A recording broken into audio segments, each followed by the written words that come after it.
Bonjour à tous et à toutes. Nous vous présentons aujourd'hui les grandes idées, les modalités du plan de rattrapage que nous souhaitons discuter avec vous à compter de la semaine prochaine en équipe niveau. Vous voyez notre affiche derrière, ce n'est pas anodin. C'est pour démontrer en fait que présentement, malgré qu'il nous manque encore des informations, on n'a pas le choix de faire un plan de rattrapage par école qui sera présenté au centre de service vendredi le 26. Donc, nous, on devra présenter à l'École du Phénix ce que nous souhaitons faire comme mesure de rattrapage. Mercredi, pardon, nous avons eu les grandes lignes. En tout cas, on a eu des réponses à certaines questions et c'est ça aujourd'hui le but de la rencontre. C'est qu'à partir de maintenant, vous puissiez déjà réfléchir en équipe ou personnellement à votre engagement face à ce plan-là. Noémie vous présentera les grandes modalités. Vraiment, là, aujourd'hui, c'est simplement pour vous expliquer les grandes lignes, mais au courant de la journée, aujourd'hui, jeudi 18 janvier, on va vous transmettre un horaire de rencontre par niveau la semaine prochaine pour qu'on puisse avoir le temps d'en discuter, préparer l'horaire selon ce qui aura été décidé en équipe niveau. Donc, en arrière, vous avez l'image d'un avion qui se construit en plein vol. C'est un peu ce qu'on est en train de faire, c'est qu'il nous manque des informations, mais on n'a pas le choix d'avancer parce que le ministère nous octroie énormément d'argent. La question monétaire n'est pas un enjeu, c'est vraiment nous qui allons devoir créer ce plan de rattrapage-là par école. Modalité. Donc, les modalités, en fait, ce qui est super intéressant, c'est que présentement, on a quand même beaucoup de choix possibles. C'est vraiment selon vous, selon par niveau, qu'est-ce que vous désirez? C'est quoi votre besoin? Donc, on va vraiment être capable, avec les sous qu'on va recevoir, de répondre à votre besoin puis aux besoins de votre élève. Donc, on vous a sorti des idées, en fait, qui ont été ressorties par d'autres écoles aussi hier. Donc, une chose qui est très, très intéressante, c'est que on vous avait dit que ça devait être à l'extérieur des heures de cours, donc soit après l'école, sur la semaine de relâche. Là, revirement de situation, les périodes peuvent être faites durant vos périodes libres. Donc, c'est juste qu'il faut comprendre que si vous prenez une période libre, puis vous avez du TNP, mais vous devez prendre votre TNP à un autre moment. Donc, les modalités, ça peut être du co-enseignement. Ça veut dire que une prof est en période libre durant cette période-là, elle va aller aider dans une autre classe. Donc, on pourrait dire, bien, on va faire un réseau, vous allez être 2 enseignants durant cette période-là pour aider en classe. Donc, co-enseignement possible. Ça peut être du décloisonnement. Donc, l'enseignante vous allez séparer le groupe en deux, un groupe un peu plus fort, un groupe un peu plus faible. Toujours là, 2 enseignants durant une période libre. On peut aussi le voir si vous préférez, soit plus comme exemple la réussite éducative. Donc, il y a vraiment une enseignante qui vient en classe. L'enseignante de la classe quitte avec les élèves en difficulté et l'autre enseignante, bien, prend en charge le groupe comme on a déjà fait les années précédentes. Donc, ça, c'est quelque chose qui peut être possible. Ça peut être aussi, si vous dites, bien, le co-enseignement, ça ne m'intéresse pas, ça peut être de l'aide à la classe. Donc là, à ce moment-là, par exemple, ce n'est pas une enseignante. Donc, soit une PEH, soit une TES, soit une surveillante même qui pourrait être en classe pour soutenir certains élèves. Donc, à ce moment-là, on ne peut pas lui donner des tâches d'enseignement, puis vous ne pouvez pas sortir avec le groupe parce que ce ne sera pas une enseignante en classe, donc elle doit rester avec vous. Mais ça peut être quelque chose qui est possible aussi. Donc, en fait, ce qu'on veut que vous compreniez aujourd'hui, c'est qu'on a quand même beaucoup de possibilités qui nous est offert. On a l'argent pour le faire. Il faut juste décider, bien, vous, est-ce que, premièrement, vous avez envie d'être volontaire? Puis, on s'entend que c'est du volontariat. Donc, si ça ne vous intéresse pas, il n'y a aucun problème. Mais nous, à ce moment-là, bien, on va regarder est-ce qu'on est capable de trouver une ressource qui peut venir en classe qu'on va essayer d'engager. Donc, c'est tout ça qu'on doit savoir. C'est pour ça que la semaine prochaine, on va vraiment vous rencontrer par niveau pour voir, bien, votre niveau, c'est quoi votre besoin? Puis, Voilà. pour faire du pouce sur ce qui vient d'être dit, c'est vraiment la latitude qui nous est donnée. Noémie vous a présenté en bref les grands scénarios. On en reparlera en niveau. Puis il faut vraiment optimiser. Nous, on croit, puis je pense que c'était ressorti à la rencontre du personnel. On veut optimiser notre temps d'enseignement. Donc, c'est vraiment de dire, ben moi, je trouve que l'idée que ma collègue vienne m'aider durant telle période pour rattraper, rééduquer au niveau des élèves, puis répondre aux besoins des élèves qui seront les premiers à bénéficier là, de l'aide qui est apportée. Au niveau des volontaires, donc si jamais moi, je suis enseignante de troisième avec Noémie, ben à ce moment-là, si je me propose dans certaines périodes libres, ça ne peut pas être vos périodes de locaux d'accueil, là, on déplacerait simplement le problème.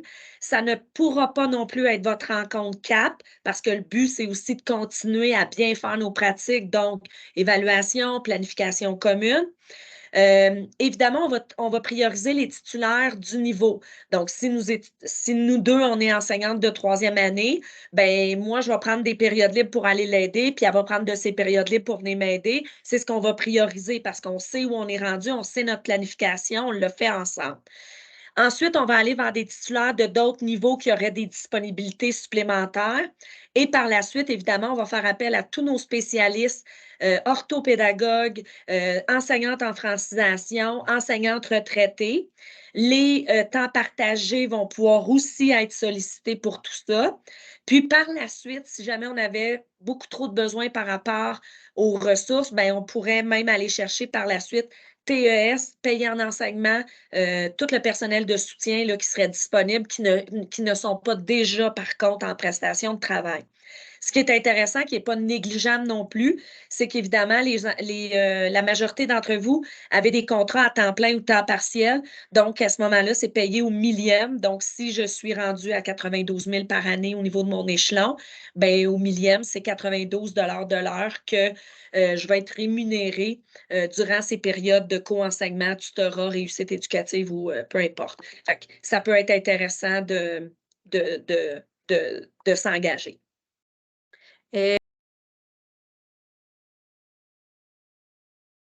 OK, donc au niveau du bloc d'intensification, ce qu'on a vu hier, là, en fait, là, c'est vraiment que l'intensification doit être quand même rapprochée. Donc, on se disait qu'au moins 2 fois par semaine, ça serait pertinent d'avoir des périodes avec les élèves.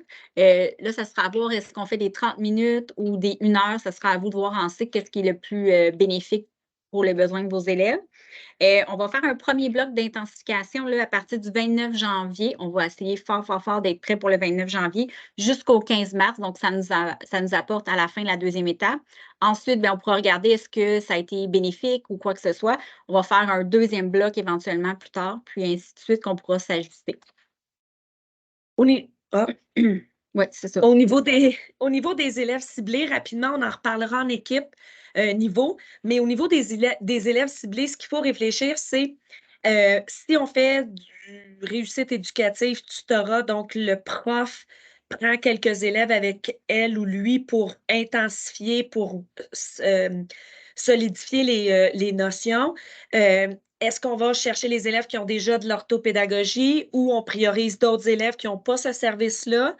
Il va falloir vraiment trouver des élèves chez qui cette méthode-là, cette intensification fréquence-là va être bénéfique au niveau de leur réussite.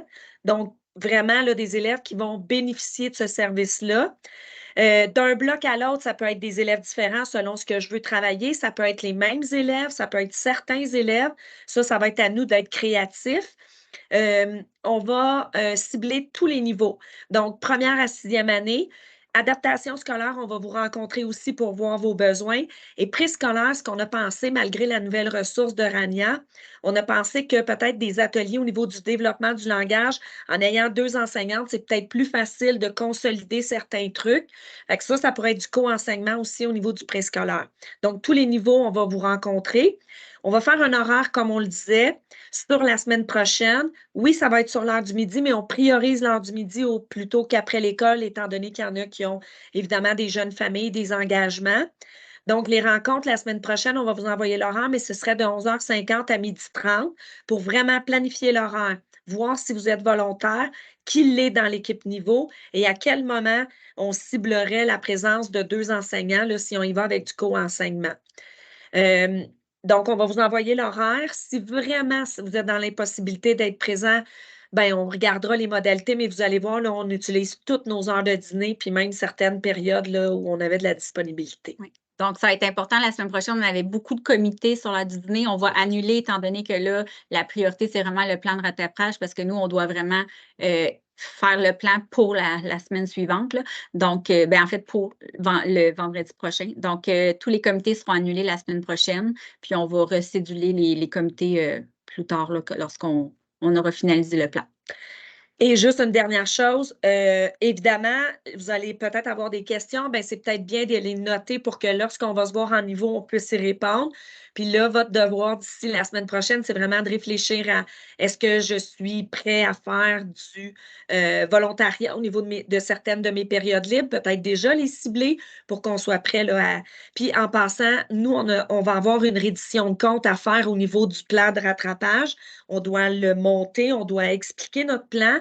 Mais on va avoir des réditions, fait que ça se pourrait aussi que vous ayez à identifier, exemple, les élèves avec qui vous allez travailler, puis partir peut-être de leurs notes de la première étape pour voir est-ce qu'il y a eu un impact réel chez l'élève, là, parce que c'est quand même beaucoup, beaucoup de sous. C'est beaucoup de temps aussi qu'on va investir, donc on aimerait ça savoir les résultats au final. Pour les parents, une lettre va être envoyée probablement si on y va majoritairement avec la formule en période de classe.